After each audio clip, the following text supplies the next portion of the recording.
as Quentin said, I used to work in community engagement and consultation. I was a former associate of the Institute, and the work I did was mainly on major infrastructure projects.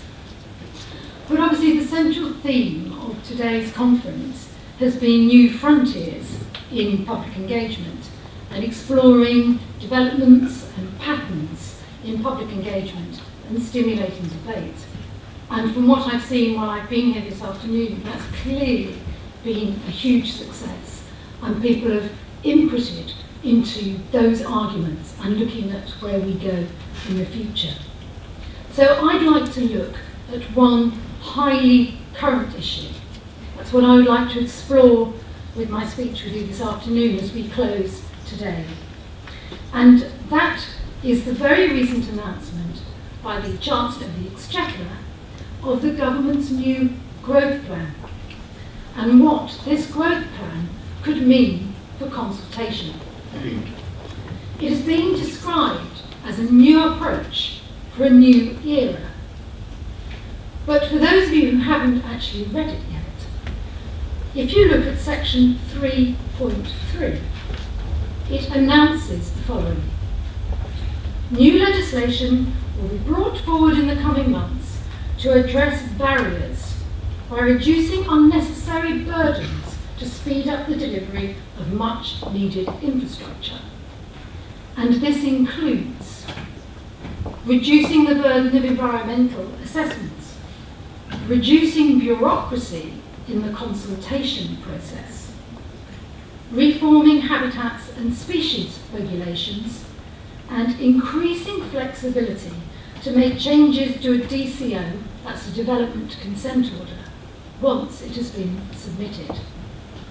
And in his speech to introduce these proposed changes, the Chancellor explained that the intention is to update the planning system because it is too slow, it is too fragmented for delivering major infrastructure. He said that the time it takes to get consent for NSIPs, that's the nationally significant infrastructure projects, is getting slower. And so the government plans to unpick, and I shall quote him, the complex patchwork of planning restrictions and EU-derived laws that constrain our growth, and streamline a whole host of assessments, appraisals, consultations, endless duplications, and regulations. Further, he announced the creation of new investment zones, promising to liberalise planning rules in specified agreed sites, releasing land and accelerating development. And with so little flesh on the bones, we should consider what this actually could mean. What does it mean for planning and development? What does it mean for our environment and its protections? What does it mean for local government?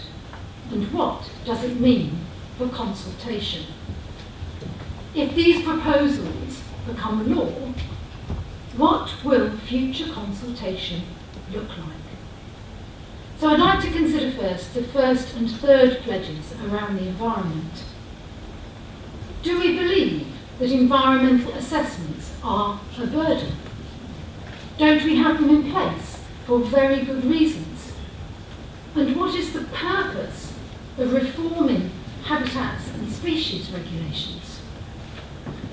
Some of these proposals are contained within the retained EU law bill that was recently laid before Parliament. And this outlines how 570 environmental laws covering areas like water and air quality, habitat protection and pesticide use, and hundreds more covering all government departments, are being lined up to be either removed from UK law or completely rewritten. So when the Chancellor talks about reforming regulations, it would seem that this could also mean removal of much of the substance of our environmental law, as it is subject to the threat of repeal under Clause 1 of this bill. These proposals have provoked serious concerns from many groups. Many observers report that this looks like prioritisation of growth at the expense of the environment, with one commentator describing this as legislative vandalism. And according to the very well-respected RSPB, this is an unprecedented attack by the new government on nature and the laws that protect it. So why has the government brought forward these proposals? Who will benefit? It certainly won't be our environment or our wildlife. And I mentioned earlier that the proposals also reveal an intention to introduce investment zones across the UK.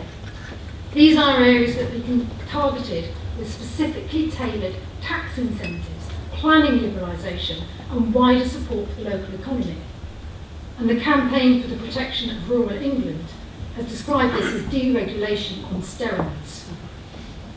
Others have commentated that while the our planning system does need reform, it must not be at the cost of the environment. The UK's environment is already one of the most biodiversity depleted in Europe. Any changes to our planning laws need to take into account, for example, any implications for climate change, biodiversity and food production, because they are all interlinked. And remember, the announcement by the Chancellor is a plan for growth. But if we don't have a healthy, functioning ecosystem or a stable climate, our businesses ultimately won't succeed, and there will be no growth. The devolved administrations are concerned that these proposals will undermine what they're aiming to achieve through their own legislation, both on the environment and in planning and development. And they have complained to the government that there has been no engagement, no consultation with them on such a fundamental change. And this brings me to the government's attitude towards consultation. As someone who works on bills coming into Parliament, one of our concerns has been the complete lack of pre-legislative scrutiny that has previously been the norm, which has led to poorly drafted bills and rafts of government amendments coming forward at later stages. This is not a good way to make legislation, and consultation before you finalise your bill is an important part of how we make our laws. My personal view is that there isn't too much bureaucracy in the consultation process. You remember one of the government's promises here was that there was too much there and that this needed to be tackled. On the whole, I don't think that bureaucracy is the problem when we're going through consultation. Clearly, it can be time-consuming, but that doesn't necessarily mean that it's over-bureaucratic. As everybody here in this room knows, consultation does many important things. And if the government is moving forward to try and water it down, all of us here in this room need to remind the government why it is so important. We know it acknowledges the desire for humans to have a say in decisions that affect their lives, but more importantly, it provides the opportunity for affected people to have their say. It provides the decision makers a better understanding of stakeholders' values, interests, issues and concerns about a proposal that can then be incorporated into decisions and ultimately empowers them to make better decisions. In short, good consultation, as everybody here knows, leads to better outcomes. So again, I ask the question, why is the government proposing this? And who will benefit? It won't be local people and communities. Looking at the next proposal that I drew attention to, increasing flexibility to make changes to a development consent order once it has been submitted. To me, and again, this is just my personal approach, this is completely the wrong way to go about it. Surely the whole point of consultation is to take people's views into account. And if a planning authority feels a change is needed, it can be set as a condition while still taking account of any consultation outcomes. In my opinion, what is worrying is that these proposed changes sound that they could allow the developer to be able to make whatever changes they want to, ignoring any outcomes from the consultation process, which potentially may already have been watered down following the removal of too much bureaucracy. If a developer is given carte blanche to ignore consultation outcomes, then what is the point of consultation? So I ask, do we need these reforms? It is important to acknowledge there are problems with development consulting and to recognise that the system is not working as well as it should be. But this is not just down to too much bureaucracy and consultation, or the fault of the very important protections that exist for our environment and wildlife. Developers know it takes a full season to collect the information needed on bird habitats, for example.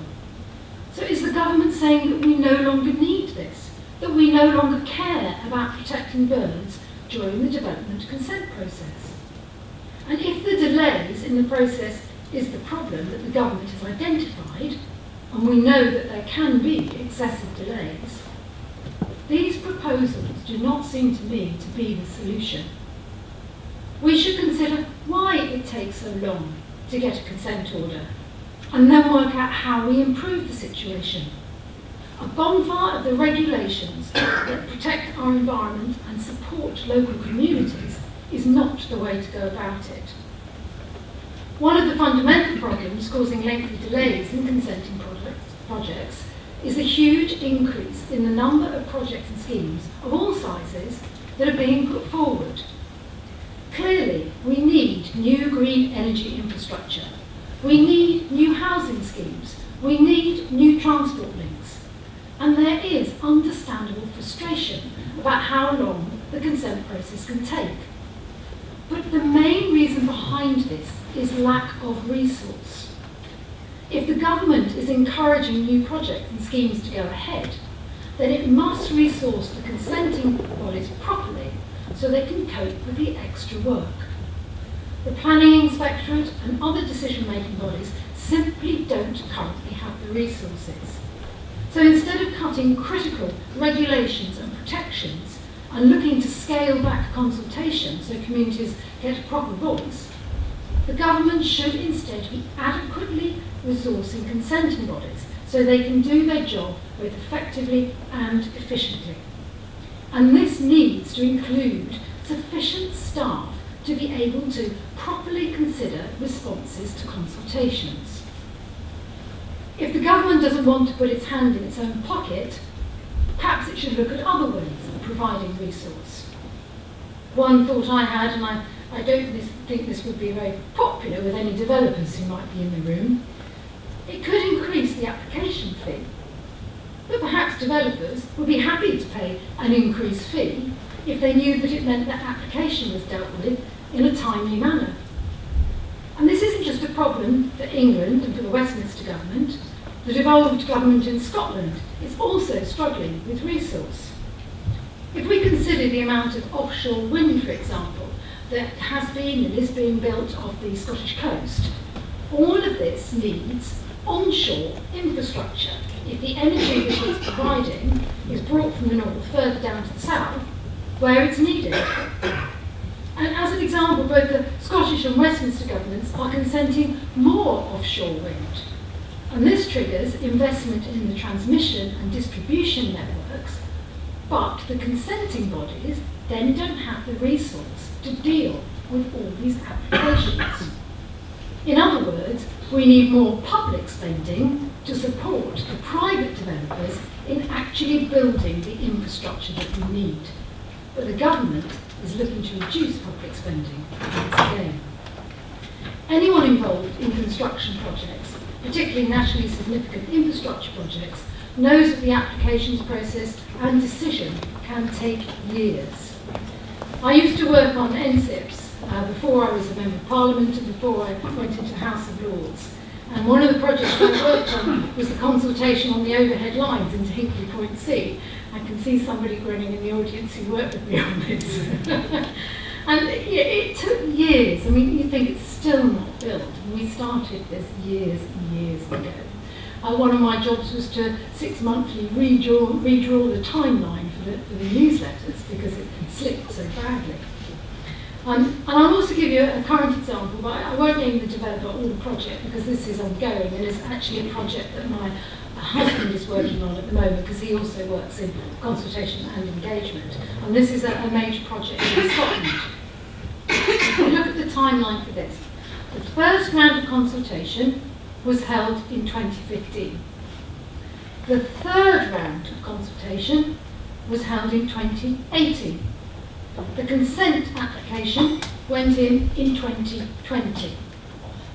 There's now going to be a public inquiry starting next month, 7 years from the first round of consultation.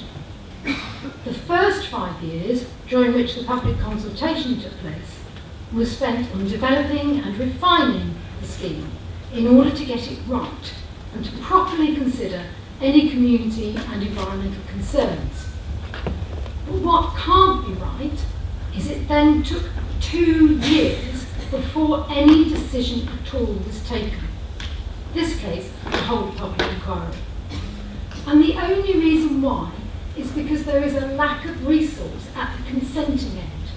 It has very little, if nothing, to do with bureaucracy in consultation. The Scottish system has been changed in the last 12 months, so applications now have a fixed time in which they should be determined. At least this will give developers some certainty regarding timescales. And this has been done without cutting back on environmental assessments or curtailing proper consultation. In short, what I'm trying to say is that investment and growth should not be pitted against the environment and against local communities. So what do these government announcements mean for the future of consultation? And if we fear that they point to a watering down of current requirements, what should those of us who believe strongly in the merits of consultation do? I would argue that without consultation, conflict around individual infrastructure schemes will make delivery very much harder. And this is an argument we all need to be making. If the public feels excluded from decision making, people become disengaged from policy and distrustful of the motives of those proposing and delivering it. Preventing public challenge in one forum is likely to force it down a different and often more aggressive path. For example, let's look at the government's approach to fracking, which is back on the agenda again. This has proceeded all the way through on the basis that public resistance to the technology is simply due to ignorance. But this attitude brings with it the fundamental problem of mistrust. People are uncomfortable with their lack of influence, and there is a belief that they're not being listened to, and that decisions are then not being made in the public interest. Previously, this led to protests and civil disobedience against fracking in Balcombe and other test sites. And many of our most intractable planning controversies boil down to questions about whether the proposed infrastructure is really necessary. Yet the definition of need remains the most opaque part of the decision-making process. But it's an area where community engagement and consultation can make a real difference and bring understanding to both local people and to the developer. We need a more strategic, effective, democratic planning system with greater public support for the resulting infrastructure projects, something that the Chancellor's proposals in his plan for growth will simply not achieve. Perhaps the government should instead be looking at how it can expand consultation. For example, when considering infrastructure development, the public is allowed very little space to discuss and define the need for the project and maybe alternative ways of meeting it. Currently, need tends to be identified based on technical studies, but this can be insufficient if the public doesn't trust the assessment or assurances that risk will be managed. Public engagement is essential if broad agreement is to be achieved on these controversial projects. I mentioned fracking, and I do think that it's really important that if the government is considering reopening this debate, that it has to listen to people. If not, we're just going to go back down the route of protest, which gets us all absolutely nowhere. The government must appreciate, and this is a role we can all play, it must appreciate effective consultation leads to good decisions. Watering down consultation to reduce the burden of bureaucracy will lead to poor public consultations, and all that will do is increase public suspicion about proposed projects. Sometimes reticence about new infrastructure may not be because people disagree with the change, but because they feel that that change is being forced upon them through a process that they are completely unable to influence. Our new government would do well to remind itself of a report from the Institute for Government which cited cases in the UK where poor public engagement caused delays, increased expense, and led to inefficient outcomes. Public consultation can never remove controversy. There will always be unbridgeable gaps between different worldviews, between different ideas of social purpose or the common good, between local interests and the government's definition of the national interest. Better engagement will not eliminate these gaps, but it can narrow them, providing room for greater understanding and compromise, and allowing alternative proposals to come to the fore. But perhaps a wary, sceptical public is a good thing. Maybe it is good for democracy. And the pressing need is for us to build trust so that the public's ability to understand and participate in decision-making is increased. Consultation, all of you here today, and the Institute have a key role to play. But these are just my thoughts, my opinions. I think we've got time to hear from people. It would be good to hear from you, to see what you think about the ideas that I've just talked to you about, and whether you have any questions or further thoughts for me to take away. Thank you.